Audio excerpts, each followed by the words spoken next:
초대교회, 그리스도 안에 있는 새로운 백성들, 이제 초대교회가 뭐냐?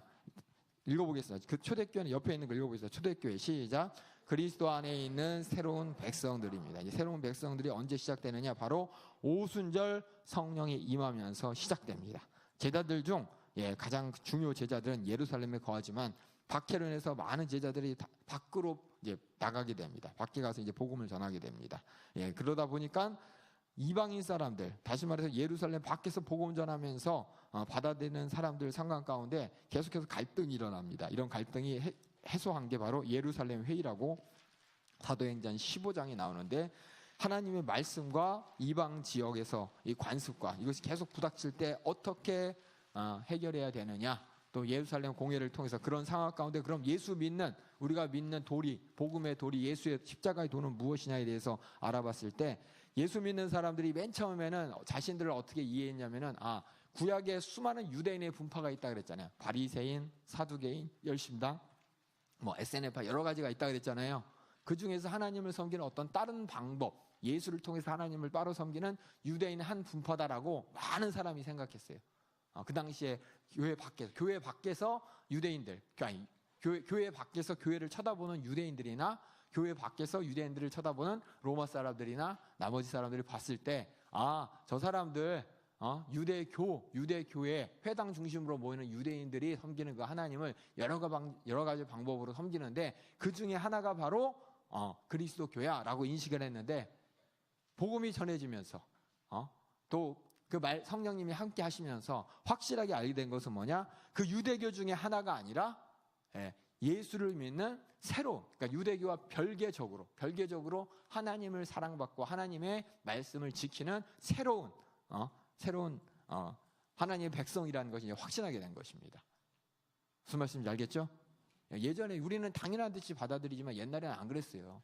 옛날에서 예수 믿는 사람들이 유대교의 한 분파 중에서 난 그동안 내가 바리새인이었는데 내가 좀 이 바리새인들이 하나님을 섬기는 그게 아니라 저 예수 믿는 사람들이 하나님을 섬기는 그 방법이 맞는 것 같으니까 그 방법으로 가자. 그럼 여기 있는 바리새파도 그래, 너네 거기 가서 하나님 말씀 잘 지켜, 이런 식으로 상대를 했었어요. 다른 게 아니라 같은 것 중에 다른 색깔인 줄 알았는데 예수를 믿고 또 복음이 전해지고 또 수많은 갈등 가운데 우리는 저 사람들과 확실히 차별된 새로운 하나님의 백성이구나라는 것을 말씀을 통해 확인하게 되고 또 그들이 그렇게 복음을 전하게 되었습니다. 그래서 하나님께서는 구약의 예언자들을 통해서 또 최근에는 침례 요한을 통해서 그들이 얘기하는 게 뭐냐? 그리스도, 우리 초대교회가 복음 전하는 것을 예언한 것을 알게 된 거예요.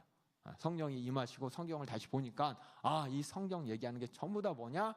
유대교가 아니라 그 다음에 오실 그 예수를 구주로 섬기라는 바로 구약의 예언이 이루어진 거구나 라는 것을 발견하게 되고 깨닫게 된 것입니다. 그래서 나사렛 예수를 거절하는 것이, 그래서 많은 사람들이 어떻게 했냐, 유대인들의 유산을 버린다고 생각했어요. 예수 믿으면, 하나님의 아들을 믿으면 하나님이 두 분이야? 한 분인데 왜 아들까지 믿어야 돼? 라고 하면서 유대교랑 좀 다른 한 분파로 봤는데 그게 아니라 하나님 성경 말씀을 그대로 갖고 가는, 그러니까 온전히 유대인들보다 더 확실한 하나님의 말씀을, 하나님의 예언이 이루어진 것을 믿음으로 갖는 것이라는 것을 깨닫게 된 것입니다.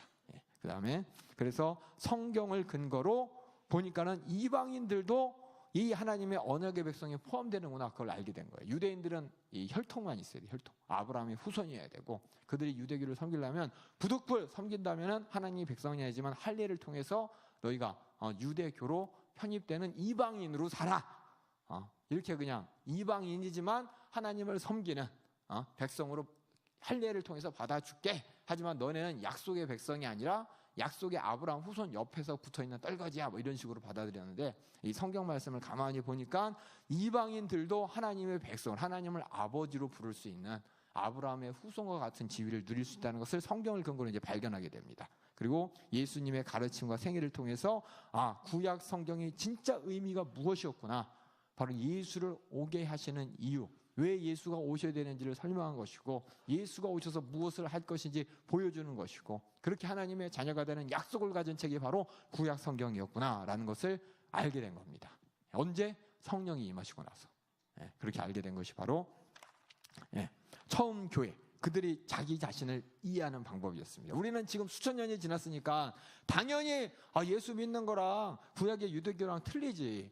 당연히 우리가 예수 믿음으로 하나님의 자녀가 되는 것이지 라고 얘기하지만 이 시간의 흐름 속에서 수많은 갈등이 있었습니다. 갈등이 있었고 부딪힘이 있었지만 그것이 해결된 것을 우리가 사도행전을 통해서 확인하는 것이고, 이 사도행전을 통해서 그래서 우리가 어떻게 하나님 앞에서 어떤 존재를 확신하게 되는 것이고, 이것이 저들과 우리가 싸워야 될 문제가 아니라 우리가 하나님의 새로운 백성으로서 지위를 누리는 근거가 되는 것입니다. 그래서 처음에 예수 믿는 사람들이 자신을 이해할 때 우리는 하나님의 새로운 백성이야.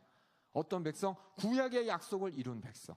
구약의 약속을 주신 그 약속의 수혜자, 또 상속자라는 것을 알게 됐고, 또 이스라엘 역사를 통해서 구속사를 이루신 하나님 백성의 범위가 고작 유대인이 아니라 누구든지 예수 그리스도를 믿으면 하나님의 백성이 된다는 것을 그들이 확신하게 됐고, 그렇기 때문에 기쁜 소식입니다. 누구나 예수만 믿으면 하나님의 자녀가 된다는 이런 기쁜 소식, 예수 그리스도가 하신 일을 통해서 그것을 믿음으로 죄에서 해방된 하나님의 자녀가 된다는 그 기쁜 소식을 내가 들은 것이고 내가 전해야 된다는 것을 이제 알게 된 것입니다. 초대교인들의 생각이었습니다. 그리고 초대교인들의 믿음의 대상, 그들이 믿은 것은 무엇을 믿었냐면 바로 예수님과 예수님이 하신 일을 믿는 거예요. 그걸 뭐냐? 근거가 뭐냐? 구약 성경입니다. 구약 성경에서 예수님이 누구이고 예수님이 무엇을 하신 일인지 다 얘기해 나왔다는 거예요.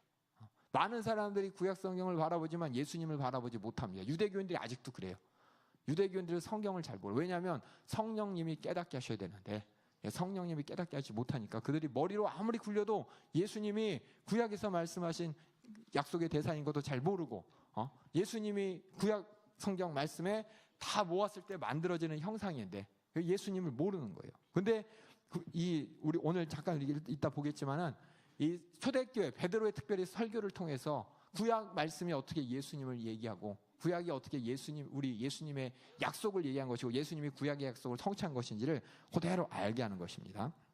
그래서 첫 번째는 뭐냐면 그들이 믿었던 예수님은 바로 하나님의 아들이라는 거예요. 하나님은 그리스도를 통해서 인간이 되셨다는 이 엄청난 사실을 그들이 이제 그들의 믿음의 근거가 되었기 때문에 하나님께서 육신을 입고 인간이 되셨다, 그게 예수다라는 말이 하나님이 두 분이다가 아니라 하나님께서 그런 역사를 이루시고 하나님이 인간을 육신을 입고 우리 앞에 나타나셨다라는 것이 바로 유일신 사상에 위배되는 것이 아니고, 이것을 어려운 말로 이제 삼위일체라고 후대 사람들이 얘기한 것입니다. 다시 한번 말씀드리지만 삼위일체라는 거 있잖아요. 성경 용어가 아닙니다. 삼위일체는 성경 용어가 아니라 인간이 만들어낸 용어예요.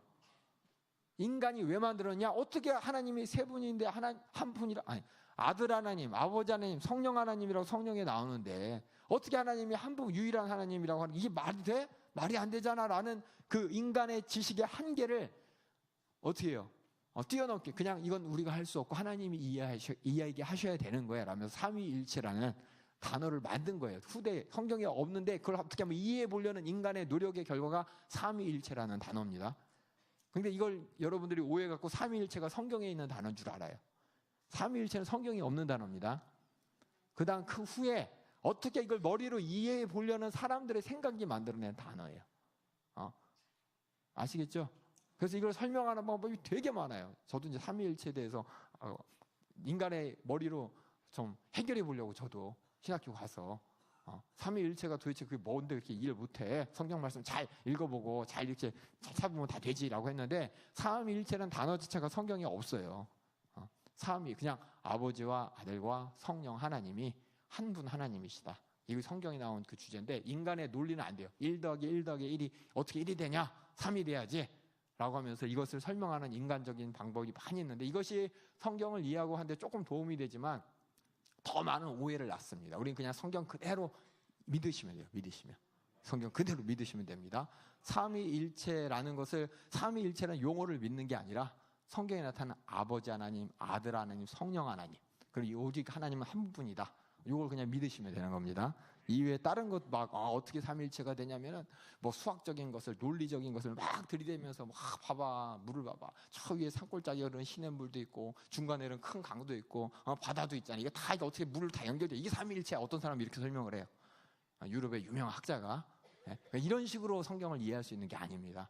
물론 하나님께서 구원의 역사를 이렇게 이루셔서 이렇게 했다 이렇게 둘러댈 수 있지만 수많은 오해의 산물이 있어요. 우리 인간들이 하나님을 설명하려는 모든 인간의 지식과 사상의 방법은 오해를 낳아서 이것들이 섞여서 이단이 되는 거예요. 이단. 우리 교회가 담임 목사님께서 이단에 시비받는 게 이런 걸 이렇게 보는 사람들이 담임 목사 하신 말씀을 볼 때 이렇게 봤을 때 이거 아니지 않냐, 이렇게 봤을 때 이렇게 하지 않냐라고 하면서 성경 말씀 그대로 하는 얘기의 한 부분만 가지고 전체를 가지고 말씀을 봐야 되는데 한 부분만 가지고 잣대질하고 평가하면서 서로 이렇게 맞지 않는다 그러는 거예요. 어떤 사람은 하나님이 한 분인데 왜 세 분이라 그래? 이단이야. 아니 성경에 아들 하나님, 아버지 하나님, 성령이 하나님 나오잖아요. 하지만 하나님 한 분인데 세 분이라 그랬다고 이단이라 그러고 또 거꾸로 하나님은 한 분이야. 그럼 또 옆에 있는 사람이 야 어떻게 성경에 하나님이 한 분이야? 아들 하나님, 성부 하나님, 성자 하나님, 성령 하나님 세 분인데 너 이단이야. 그러니까 이게 인간의 지식으로는 이게 말이 안 되는 건데 그걸 가지고서 옆에 있는 사람이 자기가 하고 싶은 대로 근거를 대면서 성경에 이제 한쪽 근거만 가지고서 이단이다라고 막 되는 게 바로 이 세상의 학문이에요. 학문. 근데 이단 시비하는 사람이 다 누구냐면 학자들. 성령 충만한 사람이 아니라 성경 공부 열심히 해갖고 세상에서 박사 맞았다는 그 사람들이 그렇게 얘기하는 거예요. 그러니까 우리가 잘 알아야 될 것은 물론 그런 사람들을 통해서 하나님의 말씀을 지지하고 하나님의 말씀이 세상 가운데 우뚝 서도록 돕기도 하는데 그런 교만이 오히려 하나님의 말씀을 도전하게 됩니다. 그래서 우리는 성경 말씀을 학문이라는 신학 학문에 가둘 수 있는 것이 아닙니다. 절대 가둘 수 없는 거예요. 그 삼위일체라는 게 학문의 단어예요. 그러니까 여러분들이 이 학문에 얽매여서 삼위일체를 오해하지 마시고 성경 말씀 그대로 어떻게 아버지 하나님이 뜻을 세우시고 아들 하나님이 그 뜻을 이루시고 성령 하나님이 그 뜻을 이룬 예수 그리스도의 복음을 정케 하신다는 이 성경의 이 메시지를 여러분이 그대로 이해만 하시면 되고 그렇게 믿으시면 되겠습니다. 이런 하나님이 인간이 되셨다는 이것 또한 이 사람들의 생각은 이해를 못하는 거예요. 그러니까 성경에서 나타나는 앞으로 이제 교리가 아니라 주제 시간에 할 텐데 두 개인데 하나는 삼위일체하고 성육신이에요. 이거는 우리 인간의 머리로는 이해를 못하는 거예요. 그냥 믿어야 될 사항이에요. 믿어야 될 사항. 그 중에서 하나가 뭐냐면 아까 얘기했듯이 하나님께서 인간이 되시는 이 사건, 하나님 되시는 인간이 되는 이 사건과 더불어서 삼위일체라는 이 말이 하나님 우리가 믿어야 될 거예요. 믿어야 될 거예요. 이해가 아니고 믿어야 될 것입니다. 예수님의 독특성, 다른 종교에서 발견할 수 없는 오직 하나님의 말씀과 하나님이 행하신 일인 예수님의 육신을 입고 이 땅에 오시고 또 삼위일체 하나님이 인간의 역사 가운데 구원을 이루신 것을 우리 믿는 것입니다. 그래서 빌립보서에서는 예수님을 어떻게 얘기하냐 영원전부터 하나님의 본체로 존재했다. 골로새서에서는 신성의 충만함이 육체에 임하셨다. 요한복음에서는 아버지와 내가 하나다라는 이런 단어를 통해서 예수님께서 자신이 하나님이심을 나타내는데 우리는 그것을 가지고 따지는 게 아니라 믿는 겁니다. 어떻게 그럴 수가 있어가 아니라 그렇게 나에게 구원을 이루시고 그렇게 육신을 입고 오셔서 내 죄를 해결하셨기 때문에 내가 믿는 겁니다. 그리고 우리가 믿어야 될 사항 또 하나는 예수님의 죽음과 부활입니다. 예수님의 죽음이 무엇을 위해서 죽음이었습니까? 바로 내 죄를 위한 것입니다. 모든 세상 사람들의 죄를 위한 것입니다. 그렇게 하나님의 백성이 그 예수를 통해 구원받았음을 우리가 믿는 것이고 또 그 예수가 바로 세상의 유일한 구원자이라는 것을 믿는 것이고 구원은 또한 그의 이름을 믿는 것 말고는 이루어질 수 없다는 것을 또 우리가 믿는 것입니다. 그래서 사도행전 4장 12절 우리 한번 이거 꼭 읽어요. 이게 주제예요. 사도행전 4장 12절. 그리고 도대체 그래서 사도행전을 통해서 쓸 때 있잖아요. 누가가 사도행전을 쓸 때 이 사도행전에 긴 역사를 썼잖아요. 교회의 역사를 통해서 도대체 무슨 얘기하고 싶은 거예요? 물론 많은 얘기가 있습니다. 그 중에서 한 가지 가장 핵심적인 게 사도행전 4장 12절 한번 읽겠습니다. 찾으셨어요? 찾으셨어요. 이거 이제 사도행전 4장의 대문이에요. 대문에 있는 문패나 똑같은 겁니다. 4장 12절 다 같이 시작. 다른 이로서는 구원을 얻을 수 없나니 천하 인간의 주신을 얻을 만한 다른 이름은 우리에게 주신 일이 없음이라 하였더라. 오직 예수만 구원의 이름이요 오직 예수만 하나님이 구원을 이룰 수 있는 방법으로 우리에게 주신 하나님의 은혜의 구원의 방법입니다. 그래서 우리는 이거예요. 사도행전 다 이거 때문에 초대교회가 이 메시지 전하려고 핍박당하고 고통당하고 순교당하고 그래도 이 메시지는 전해져서 오늘날 우리에게까지 이루어졌으니 이것이 거짓이라면 사라졌겠죠. 하지만 진리이기 때문에 아직도 우리를 통해 우리에게 전해지고 있고 또 우리를 통해서 이번 이제 토고에 가서 또 전해지고 또 남미, 아프리카 다 전해진 것입니다. 그래서 이것이 이제 우리의 믿음이고, 이런 믿음은 어디서 나타나냐? 들음에서. 들음은 그리스도의 말씀으로 나타난 것입니다. 그래서 이러한 믿음으로 말미암아 수많은 사람들의 삶이 변화되었고, 결국은 로마 전체의 삶이 변화되고, 로마가 이제 기독교를 공인하게 되는 것입니다. 이렇게 여러분 알아보시면 되겠습니다. 이게 이제 배경입니다. 배경. 그 당시 사람들이 가졌던 생각. 그 사람들이 교회를 봤을 때 교회를 어떻게 생각했고, 교회는 세상 가운데 자기 자신을 어떻게 이해했는지. 여러분들이 이 세상 가운데 여러분을 어떻게 이해하고 있습니까? 여러분 종교 중에 하나로 이해하고 있다면 여러분 큰 오해하는 것입니다. 수많은 종교 중에서 난 기독교야, 이거 아닙니다.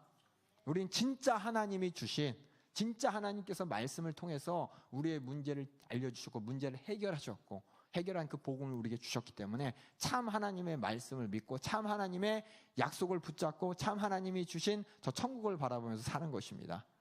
여러분 종교 중에 하나로 알면 절대 안 돼요. 그래서 나는 그게 불만이에요. 항상 세상에서 당신의 종교는 뭡니까? 기독교 불교 막 쓰잖아요. 참 이게 불만이에요. 불만. 기독교라고 부르는 것도 참 속상해요. 그래서 저도 의도적으로 기독교라고 안 하고 계속해서 예수 믿는 교회 이렇게 얘기를 하는데, 여러분들도 의도적으로 그렇게 말씀을 하세요. 나 기독교예요 라고 하죠. 나 예수 믿어요. 이게 맞는 말이에요. 아시겠죠? 너 종교가 뭐야? 그럼 난 예수 믿는 사람이에요. 이게 맞는 거예요. 나 기독교예요. 기독교, 크리스천, 이거 틀린 말이에요.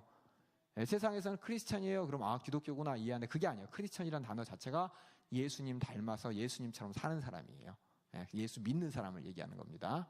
그래서 여러분이 기독교라는 단어를 이 한국에서 종교를 분류하다가 그냥 종교로 이렇게 만든 거니까 여러분 그렇게 쓰면 안 돼요. 우리는 다 예수 믿는 사람입니다.